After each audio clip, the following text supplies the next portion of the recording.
Hey everybody, it's been like a week since I've been able to do my last video because I've been working for the last week straight, and so I knew I kind of had a hard cap for what I was going to be able to spend today because I don't get paid for another couple days, but I haven't been in a record store in a week, so I decided I'd go ahead and do some light shopping. I knew I had about a $40 cap for today. So I knew I was either going to get two kind of pricey things or kind of be able to split it up a little bit. So I ended up getting, going under my cap and getting two at Scratch and Spin again, and then two from somebody on Facebook that I literally just got back from picking up. And after I show these four, I also have a contest for everybody who's listening. So let's do with the ones I bought at the store first. Just kind of decided to pick these up to just have. So thanks to Chris Voland, who really kind of, I guess you could say, reintroduced me to Night Ranger, because I really only knew one song by them. And so when he sent me Dawn Patrol, I listened to that evening. I really liked it. So I went ahead and picked up Night Ranger's third album, Seven Wishes, which came out in, I believe, 1985. And I got that for $8. So now I have two in the Night Ranger collection. I was able to add to my live album collection.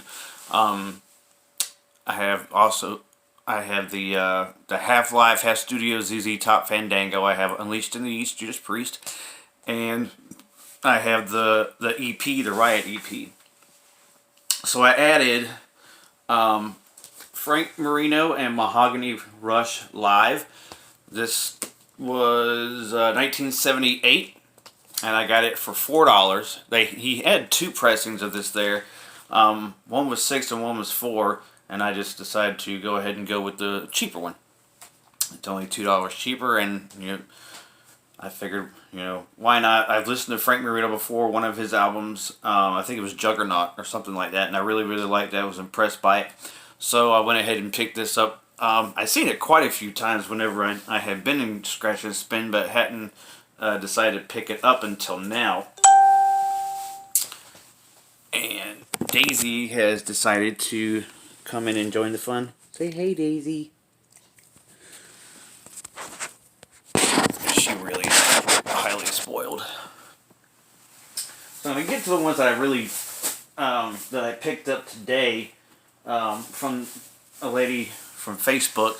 She was selling 4 of them, but 2 of them I didn't want because they were Barry Manilow. In fact, she pretty much just even asked me after I met her if I still didn't want the Barry Manilow. I was like, yeah, I'm pretty sure I don't want Barry Manilow. So I was able to fill a couple holes in the collection, adding to my Kiss part of my collection.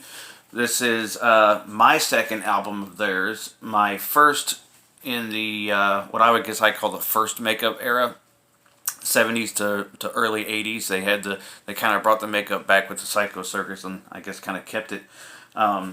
This album comes out in, I'm trying to read this all kind of upside down, 1976.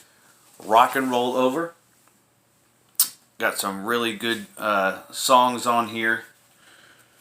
I think probably, let's see,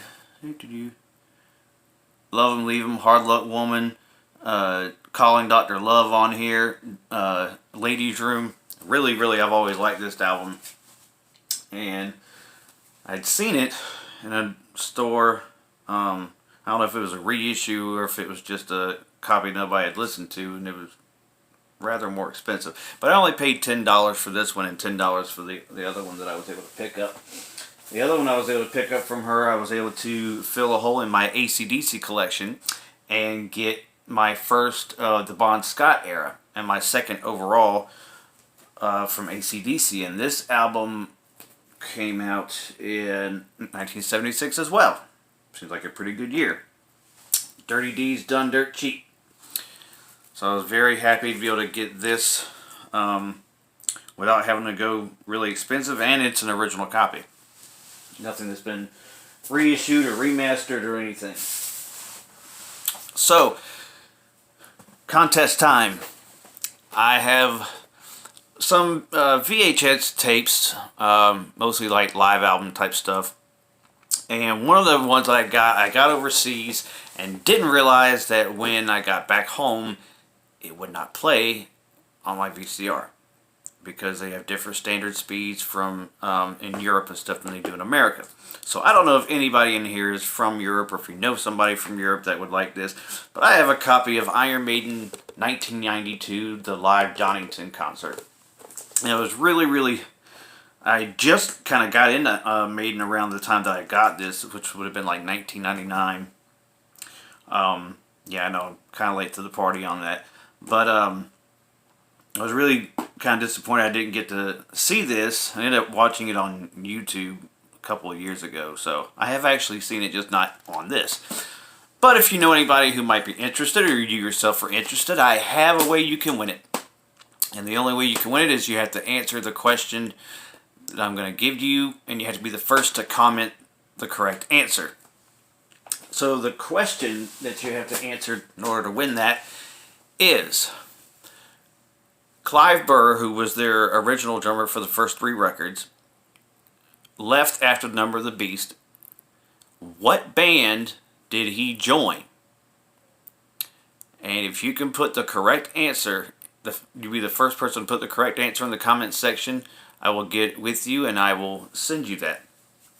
So anyway, that's the additions to my collection and my first ever attempt at a contest that, let's see if anybody can win it. Take care and God bless.